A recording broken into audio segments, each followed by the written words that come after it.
Hallelujah.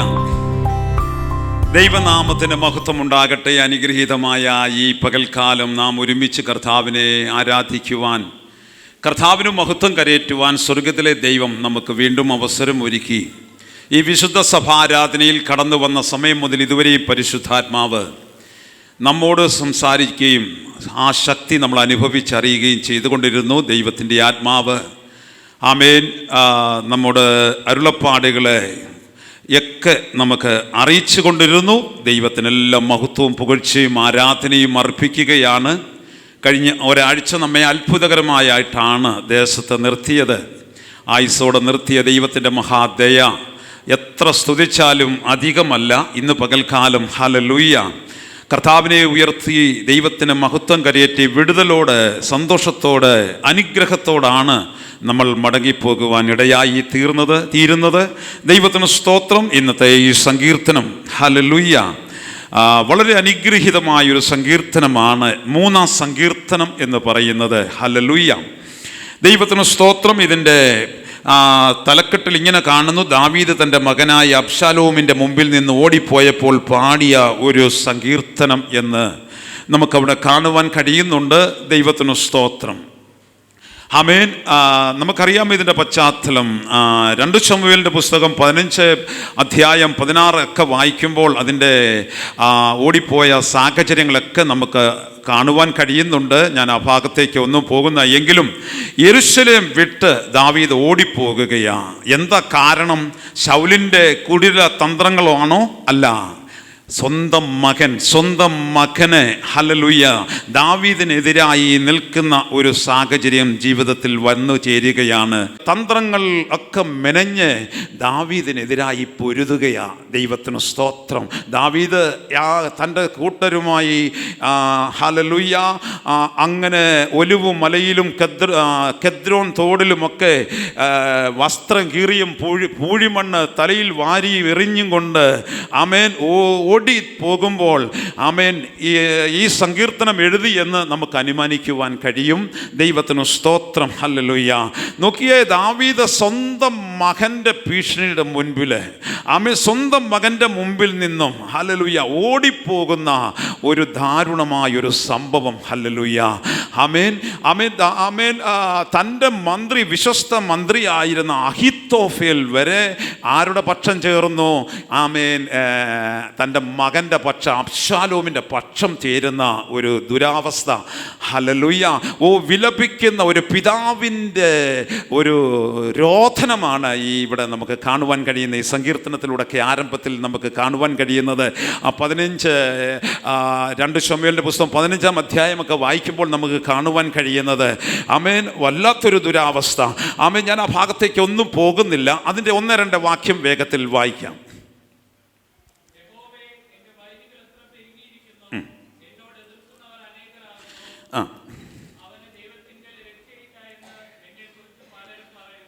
യഹോവേ, എൻ്റെ ശത്രുക്കൾ എത്ര പെരുകിയിരിക്കുന്നു.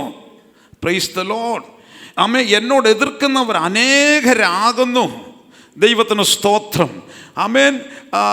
അതിൻ്റെ അടുത്ത വാക്യത്തിൽ കാണുന്നു: അവന് ദൈവത്തിൽ നിന്ന് രക്ഷയില്ല എന്നെക്കുറിച്ചും പലരും പറയുന്നു. ദൈവത്തിന് സ്തോത്രം. ആമേൻ ആമേൻ. ആ നിലയിൽ താൻ ഞെരുക്കം ആമേൻ ഒത്തിരി വ്യഥ അനുഭവിച്ചു കൊണ്ടുപോകുന്ന ഒരു ദാവീദ്. ആമേൻ. അനേകരെ തനിക്കെതിരായി നിൽക്കുന്ന സാഹചര്യം. നോക്കിയേ പ്രിയപ്പെട്ടവരെ, നമ്മുടെ വാഴ്ത്തപ്പെട്ട കർത്താവും ഇതേപോലെ ആമേൻ ഗദശമനയിൽ നിന്നും കെദ്രോൻ തോട് വഴി ശിഷ്യന്മാരുമായി ചേർന്ന് അവിടുന്ന് ദാഹജലം കുടിച്ച സംഭവങ്ങളൊക്കെ നമുക്കറിയാം. അത് യോഹന്നാൻ്റെ സുവിശേഷം 18-ാം അധ്യായം 1-2 വാക്യങ്ങളൊക്കെ വായിക്കുന്നുണ്ട്. തന്നെയല്ല, മാത്രമല്ല പ്രവചന പുസ്തകമായ മശിഹാ സങ്കീർത്തനമായ 110-ാം സങ്കീർത്തനം 7-ാം വാക്യത്തിലും കാണുന്നുണ്ട്: അവൻ വഴിയരികെയുള്ള തോട്ടിൽ നിന്ന് കുടിക്കും, അതുകൊണ്ട് അവൻ്റെ തല ഉയരും എന്നവിടെ പ്രവചനാത്മാവിൽ എഴുതിയിട്ടുണ്ട്. ആമേൻ. ഹല്ലേലൂയ. അപ്പോൾ ആമേൻ ഇവിടെ ദാവീദ് ആമേൻ വ്യഥ, തൻ്റെ മകൻ തനിക്കെതിരായി വാളോങ്ങുന്നു. ആമേൻ അഭിഷക്തനെതിരായി വാളോങ്ങുന്നു. നമുക്കറിയാം സംഭവങ്ങൾ എന്തൊക്കെയാണ് നടന്നതെന്ന്. ആമേൻ കഴുതപ്പുറത്ത് പോകുന്ന ആമേൻ അബ്ശാലോമിൻ്റെ മുടി ആ വൃക്ഷത്തിൽ കുരുങ്ങുകയും അവിടെ തൂങ്ങിക്കിടക്കുകയും തന്നെ കുത്തി മലർത്തി. ഇതൊക്കെ സംഭവിച്ച സംഭവങ്ങളാണ്. ഇത് കേട്ട് അബീത്തോഫേൽ തൂങ്ങി മരിക്കുന്ന സംഭവങ്ങളൊക്കെ നമ്മൾക്കറിയാം. ദൈവത്തിന് സ്തോത്രം. ഇതൊന്നും ദാവീദ് തൻ്റെ മകനിൽ നിന്ന് ആഗ്രഹിച്ചതല്ല, എന്നാൽ ദൈവം തൻ്റെ ന്യായവിധി നടത്തി. ഹല്ലേലൂയ, ആമേൻ, സ്തോത്രം. അപ്പോൾ ആമേൻ, അതുകൊണ്ട് അവൻ തല ഉയരുവാനിടയായി, നമ്മുടെ വാഴ്ത്തപ്പെട്ട കർത്താവിൻ്റെ തല ഉയരുവാനിടയായി തീർന്നു. Praise the lord. ആമേൻ. അതിൻ്റെ 2-ാം വാക്യത്തിൽ കാണുന്നു, ഇവിടെ ദൈവത്തിൽ നിന്ന് രക്ഷയില്ല എന്ന് പലരും പറയുന്നു. ദാവീദിനെ നോക്കിയാൽ ആമേൻ, ഹല്ലേലൂയ, മിത്രമായിരുന്നവർ ശത്രുവായി മാറുകയാ. പ്രിയപ്പെട്ട ദൈവത്തിൻ്റെ ദാസന്മാരെ, ഇന്ന് മിത്രമായിരുന്നവർ നാളെ ശത്രുവാകാം. ഹല്ലേലൂയ. ഇന്ന് ശത്രുവായിരുന്നവർ നാളെ മിത്രമായി വരാം. ഇതുകൊണ്ടൊന്നും നമ്മൾ എന്ത് ചെയ്യരുത്? നമ്മോടുള്ള ദൂതൂടാ കേട്ടോ, ഈ സങ്കീർത്തനത്തിൽ നമ്മോടുകൂടാ സംസാരിക്കുന്നത്. ഇത് കണ്ടൊന്നും നമ്മൾ എന്ത് ചെയ്യരുത്? ആമേൻ, നമ്മൾ നിരാശപ്പെട്ടു പോകരുത്. ഇത് കണ്ടൊന്നും നമ്മൾ ആമേൻ ആമേൻ ഹല്ലേലൂയ തളർന്നു പോകരുത്. ആ പദമാണ് ഞാൻ ഉപയോഗിക്കുന്നത്, തളർന്നു പോകരുത്. ഹല്ലേലൂയ. ഒറ്റ കാര്യം ശ്രദ്ധിച്ചാൽ മതി, നമ്മുടെ കർത്താവ് ശത്രുവായി മാറരുത്. എത്ര പേർക്കത് മനസ്സിലായി? ലോകം നമുക്ക് അനുകൂലമല്ല. ഇന്ന് നമ്മെ സ്നേഹിക്കുന്നവർ നാളെ മാറിപ്പോകും. നമ്മുടെ മിത്രങ്ങൾ വരെ ശത്രുവായി മാറാം. എന്നാൽ ഒരു കാര്യം നമ്മൾ തീരുമാനത്തിൽ ഉറച്ചു നിൽക്കണം. എൻ്റെ വാഴ്ത്തപ്പെട്ട കർത്താവ്, ആമേൻ, ആ കർത്താവ് എനിക്ക് ഒരിക്കലും ശത്രുവായി നിൽക്കുവാനിടയാകരുത്. ഹല്ലേലൂയ. ദൈവം അനുകൂലമെങ്കിൽ പ്രതികൂലം ആര് എന്നുള്ള ചിന്തയാണ് അവിടെ കാണുവാൻ കഴിയുന്നത്. ആമേൻ, സ്തോത്രം. അവൻ ഇവിടെ കാണുവാൻ കഴിയുന്ന ഒരു ചിന്ത വീണ്ടും ഞാൻ ഓർപ്പിക്കുന്നു. ആമേൻ ആമേൻ, മനുഷ്യരുടെ വാക്കുകളും ആമേൻ അപ്പോൾ തന്നെ ശത്രുതാ മനോഭാവം ഒക്കെ കണ്ടുകൊണ്ട് ദൈവജനം എന്ത് ചെയ്യരുത്? നിരാശപ്പെട്ടു പോകരുത്, തളർന്നു പോകരുത്. അതിന് കാരണം മറ്റൊന്നുമല്ല. ഇതേ അധ്യായത്തിൽ 3-ാം വാക്യത്തിൽ നമുക്ക് കാണുവാൻ കഴിയുന്നു. എന്താ 3-ാം വാക്യത്തിൽ? വായിച്ചാട്ടെ. നീയോ യഹോവേ എനിക്ക് ചുറ്റും പരിചയും എൻ്റെ മഹത്വവും എൻ്റെ തല ഉയർത്തുന്നവനുമാകുന്നു. ഒന്നുകൂടെ ഒന്ന് വായിക്കുമോ? ചേർന്നൊന്ന് വായിക്കുമോ? എല്ലാവരും ചേർന്നൊന്ന് വായിച്ച്. നീയോ യഹോവേ, എനിക്ക് ചുറ്റും പരിചയും, ഹല്ലേലൂയ, വായിക്കാം. സ്തോത്രം. എൻ്റെ മഹത്വവും എൻ്റെ തല ഉയർത്തുന്നവനുമാകുന്നു. കരങ്ങൾ അടിച്ച് കർത്താവിന് മഹത്വം കൊടുത്തേ. Hallelujah, hallelujah, hallelujah. Hallelujah, hallelujah. ഈ ദൈവ ശബ്ദം, ഈ വചനം എന്നോടുള്ള ശബ്ദമാണെന്ന് എത്ര പേരത് തീരുമാനമെടുക്കുവാൻ കഴിയും? ജീസസ്. ആരോടൊക്കെയോ ദൈവത്തിൻ്റെ ആത്മാവ് ഇടപെടുകയാ. ആരൊക്കെയോ നിനക്കെതിരായി പുറപ്പെട്ടിട്ടുണ്ടെങ്കിൽ ഇന്ന് പകൽക്കാലം ഈ വചനം ആമേൻ നമ്മുടെ ജീവിതത്തിൽ ആമേൻ ഹല്ലേലൂയ അത് അനുഗ്രഹമായി മാറുകയാ. അവിടെ പറയുന്നു, ഈ ആമേൻ ദൈവ ശബ്ദം പറയുന്നു, ഭയം ആമേൻ എനിക്ക് ചുറ്റും നീ പരിചയ, അവിടുന്ന് എൻ്റെ മഹത്വമാ, അങ്ങന്റെ തല ഉയർത്തുന്നവനാ. ജീസസ്. ഒരു ദൈവ ശബ്ദമായി നമുക്ക് ഏറ്റെടുക്കാം. ഒരു ദൈവ ശബ്ദമായി ഈ സൺഡേയിൽ ഒരു ദൈവ ശബ്ദമായി നമുക്ക് ഏറ്റെടുക്കാം. ഹല്ലേലൂയ. ഭയപ്പെടേണ്ട സഹോദര സഹോദരി. ഹല്ലേലൂയ. നിനക്ക് ചുറ്റും ഒരു പരിചയമുണ്ട്. ആമേൻ. ഈ വചനത്തിലൂടെ നമ്മൾ അപഗ്രഥിച്ച് നമ്മുടെ ഹൃദയത്തിൽ ആഴങ്ങളൊന്ന് പതിയണം.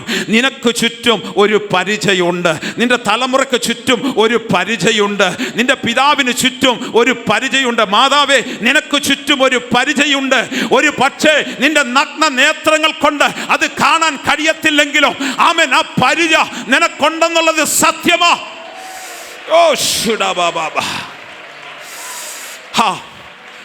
പിതാവേ, നീ ഒറ്റക്കല്ല. സഹോദരി, നീ ഒറ്റക്കല്ല. സഹോദര, നീ ഒറ്റക്കല്ല. നിന്റെ യാത്രയിൽ ഈ പരിചയ നിന്നെ താങ്ങുന്നത്. ഹല്ലേലൂയ. ഓ, ആ പരിച ഇന്നും മാറിപ്പോയിട്ടില്ല.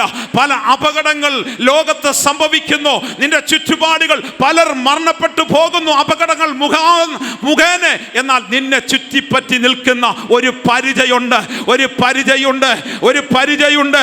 നിന്നെ താങ്ങി നീക്കുപോക്ക് തരുന്നു നിർത്തുന്ന ഒരു പരിചയുണ്ട്. ദൈവിക ദൂതന്മാരുടെ ഒരു പ്രൊട്ടക്ഷൻ. ഓ, നിന്റെ തലമുറയ്ക്കും ആ പ്രൊട്ടക്ഷൻ ഉണ്ട്. ദൈവത്തിൻ്റെ സ്നേഹിതനായ ആമേൻ അബ്രഹാം, ആമേൻ, ഉൽപ്പത്തി പുസ്തകം 15-ാം അധ്യായത്തിൽ തേജോമയനായ ദൈവം പറയുന്നൊരു വാക്കുണ്ട് കേട്ടോ. ഓ അബ്രഹാമേ, ഭയപ്പെടേണ്ട, ഞാൻ നിന്റെ അതിമഹത്തായ പരിചയ. ഒന്ന് വായിച്ചാട്ടെ. ആ ആ ആ അബ്രഹാമേ, ഭയപ്പെടേണ്ട, ഞാൻ നിന്റെ പരിചയം, ഓ നിന്റെ അതിമഹത്തായ പ്രതിഫലവുമാ. Price the Lord. ഈ വാക്യത്തിൽ അങ്ങോട്ട് കയറി പിടിച്ചോണേ. ഇന്ന് ഏതെങ്കിലും ഭയം നിന്നെ വേട്ടയാടുന്നുണ്ടെങ്കിൽ ആ ഭയം യേശുവിൻ്റെ നാമത്തിൽ വിട്ടുപോകുവാൻ ഞാൻ കൽപ്പിക്കുകയാ. ആ പരിച, ഓ നിനക്ക് നഗ്ന നേത്രങ്ങൾ കൊണ്ട് ഒരുപക്ഷെ കാണാൻ കഴിഞ്ഞില്ലെങ്കിലും ആമേൻ, ആ പരിച നിന്റെ ആത്മ കണ്ണാലൊന്ന് കാണട്ടെ യേശുവിൻ്റെ നാമത്തിൽ.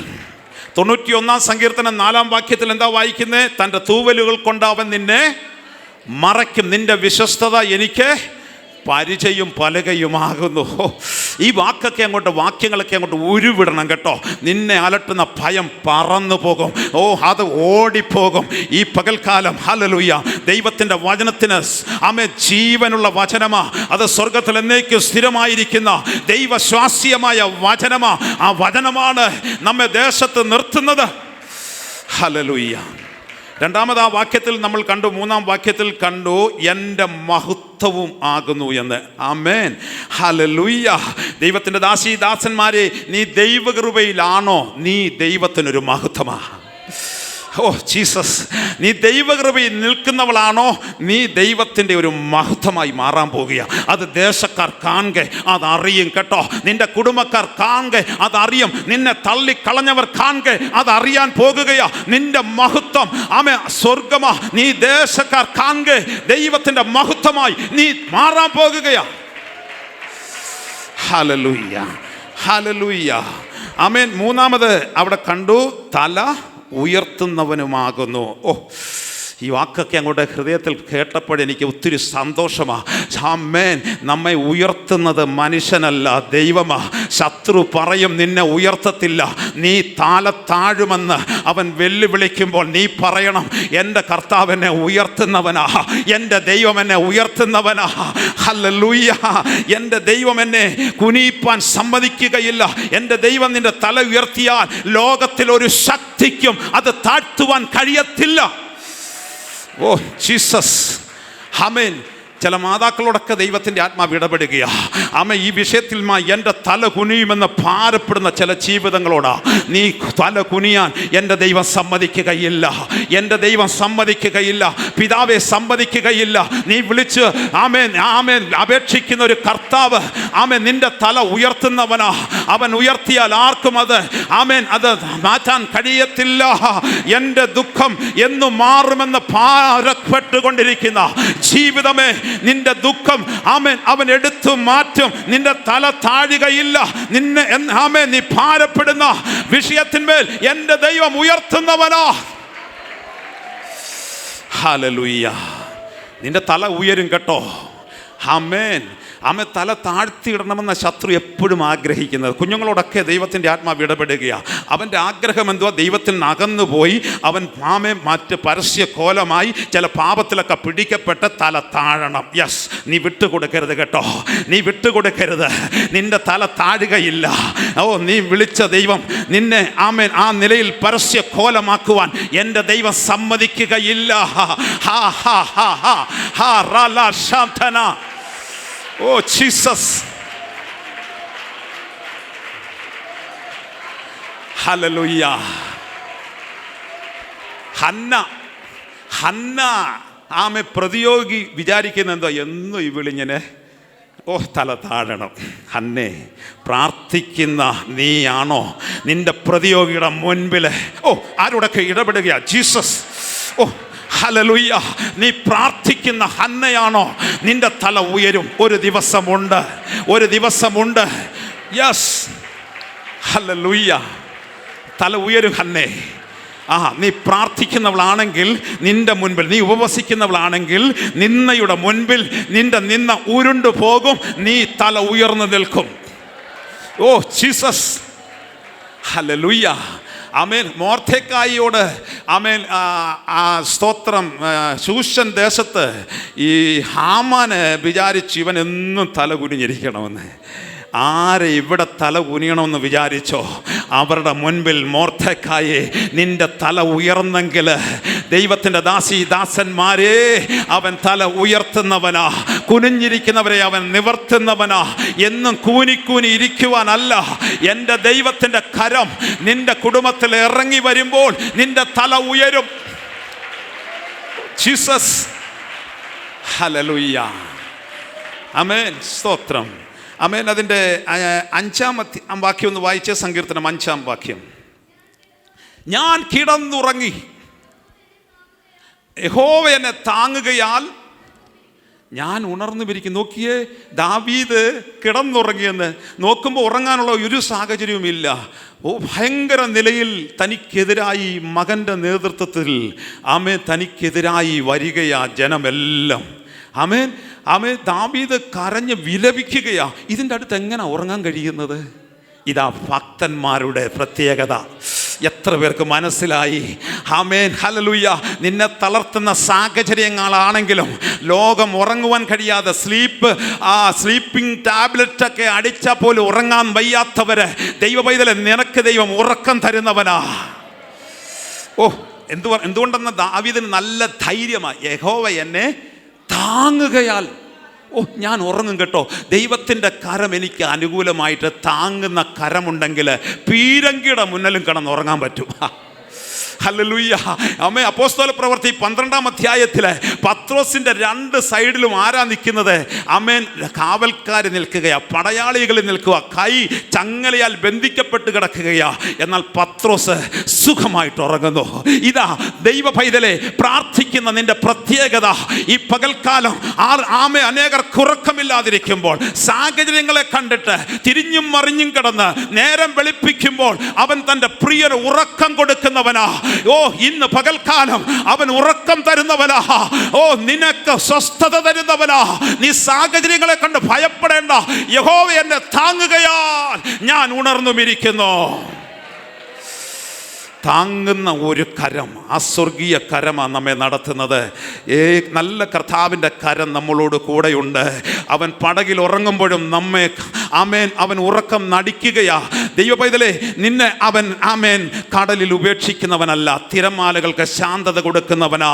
നിന്റെ ജീവിത പടകിനെ ഹല്ലേലൂയ ആഞ്ഞടിക്കുന്ന തിരമാലകളെ ശാന്തത വരുത്തി നടത്തുന്ന ഒരു കർത്താവ്. ആ കർത്താവ് പറഞ്ഞു, ലോകാവസാനത്തോളം എല്ലാ നാളും ഞാൻ നിന്നോട് കൂടെയുണ്ട്. വിശ്വാസമുണ്ടോ? അങ്ങനെയെങ്കിൽ കരം ഉയർത്തി ഉച്ചത്തിലൊരു ഹല്ലേലൂയയുടെ പറഞ്ഞാട്. ഈ വചനങ്ങളാൽ ദൈവം നിങ്ങളെ എല്ലാവരെയും സമൃദ്ധിയായി അനുഗ്രഹിക്കട്ടെ.